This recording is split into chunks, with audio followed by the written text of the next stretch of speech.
FARC gives a stern warning to the Colombian government, and Honduras' military police are now patrolling public schools. Those are our headlines. My name is Reagan, and this is From the South. Thank you so much for joining us.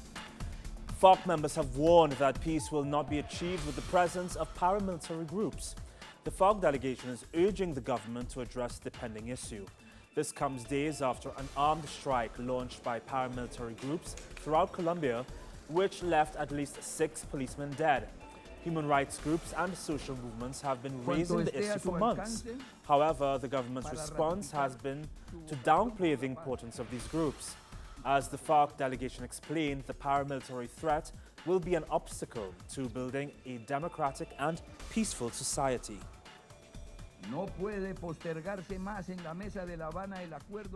The agreement on paramilitarism and security guarantees cannot be further delayed during the peace talks in Havana. The message must be clear for the country and the world. With paramilitary groups, with crimes and attacks, with terror and threats, peace cannot materialize. It's not a matter of delaying tactics, as the defense minister said. It is about finally building a different country, a democratic and fair country. Se trata de construir por fin un país distinto, un país democrático. And the Salvadorian government will help Colombia in its peace process.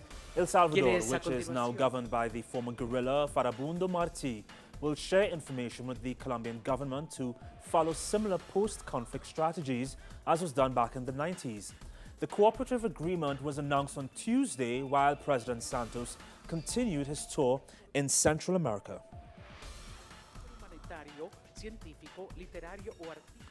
And just some hours ago, Santos arrived in Honduras. As part of his agenda, the Colombian head of state met with local businessmen. The president is set to hold a press conference to announce new agreements between both nations.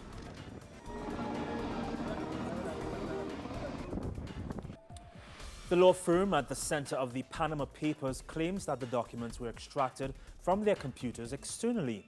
The firm Mossack Fonseca claimed through a statement that they were victims of a large-scale hacking operation. In response, they've opened a legal complaint through the Panamanian authorities. The controversial legal firm is now investigating who would have conducted the hack. And the Panamanian government has promised to retaliate against France if the European nation includes it in its tax haven list. In a press conference, key ministers explained that they could resort to measures which would block French investment or would withhold public tenders. The government of Panama held France and all the countries affected by the leaked Panama Papers responsible, since more controls on their wealthiest citizens should be implemented. Ecuadorian President Rafael Correa has announced that his government will request the list of Ecuadorian nationals mentioned in the Panama Papers. He plans on launching investigations on tax evasion. Ecuador is one of the countries in the region most affected by tax evasion, and the government is trying to pass an ambitious tax reform to tackle that problem. Meanwhile, in Chile, experts and economists who form part of the United Nations Economic Commission for Latin America, CLAC, are analyzing the possible effects of the Trans-Pacific Partnership deal on the region. Mexico, Chile, and Peru have signed the deal. However, it has not been ratified by those countries' parliaments. Brazil's lower house has moved a step further towards impeaching President Dilma Rousseff. In a heated session, the special legal representative for the commission said he found the grounds for the impeachment and advised the process to go ahead. Although his opinion is mostly symbolic, it provides a go-ahead for the opposition's efforts to impeach the president. The commission has been criticized because 60% of its members are linked to the Petrobras corruption scandal. Analysts believe that so far the impeachment efforts are only political and lack a legal basis. We need to distinguish between a decision of the judicial power that is always motivated, for which we give explanations in a judicial framework, from a decision from the Senate of the Republic that is based on a yes or a no, meaning without a motivation. So in this case, we're talking about a political decision. In another heated debate in neighboring Argentina, the parliament has approved a decree issued by President Mauricio Macri early in January to overrule the country's media law. The decree replaced the institutions created by the 2009 audiovisual media law to control and monitor the largest telecoms in the country. Now, the decree will have to be approved by the Senate. However, political analysts believe that divisions within the opposition will allow the decree to pass. El diputado Costa faltó, como tantas otras veces que le faltó a la provincia de Santa Cruz. The results are out for the Wisconsin primary in the U.S. presidential race, where both Bernie Sanders and Ted Cruz scored important victories. Both Sanders and Cruz are using their respective wins to build momentum as they gear up for the crucial New York primary in 2 weeks.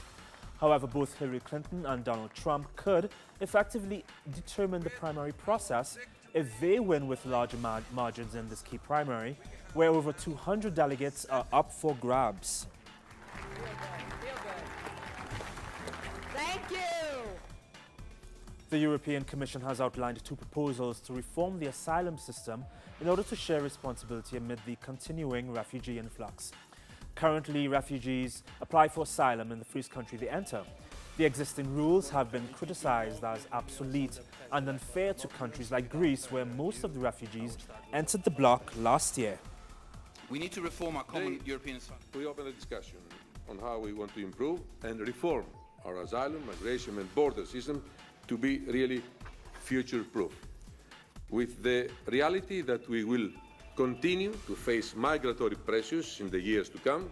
This is a discussion we need to have, and we need to have it now.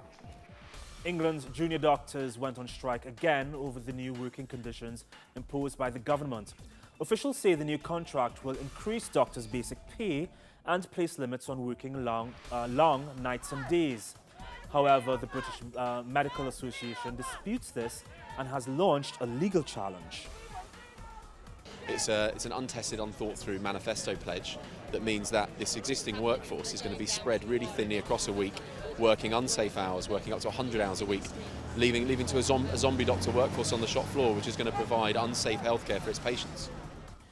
Former French far-right leader Jean-Marie Le Pen has been fined $34,000 for calling the Nazi gas chambers a, quote, detail of World War II. Le Pen was convicted of contesting crimes against humanity. The former Front National chief was convicted of the same charge back in 2012 after saying that France's Nazi occupation had been, quote, not particularly inhumane. Iceland's Prime Minister has resigned over the Panama Leaks scandal, but protests continue there. The government wants to avoid an early vote sought by the opposition following the scandal. Iceland's coalition parties held talks earlier today on the government's future ahead of a possible snap election, which could lead to a radical political shift. One protester explained why she was there. And if they are going to tell other people not to have their money here in Iceland and trust in the krona and invest in Iceland, they cannot do otherwise themselves and not pay taxes. Libya's newly formed state council, backed by the UN, has elected its new president. On Tuesday, Tripoli's rebel self-declared government stepped down and admitted the council. Western powers are counting on the UN-backed leaders to tackle the threat from Islamic State group militants and the civil war in the country. South African President Jacob Zuma may have survived the impeachment process against him on Tuesday, but religious and trade union leaders are calling for him to resign. Also joining them in the call for his resignation are some lawmakers from Zuma's own party, the African National Congress. Zuma was ordered 2 years ago to repay money he had used to upgrade his private home. He did it using public funds, but has yet to comply.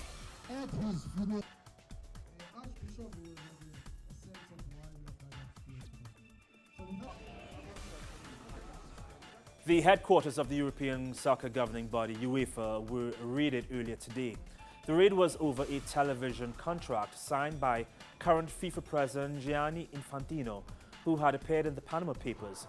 Infantino has denied any wrongdoing, while UEFA says it is helping police. And finally, some 180 artifacts have been unearthed from 14 sites in Mexico. Archaeologists say that they will shed light on the pre-Hispanic life of the people who lived in the ancient Mayan city known as Tho. The recent findings will be shown in an exhibition at the Regional Museum of Anthropology entitled Tho, Pre-Hispanic Life in Mérida.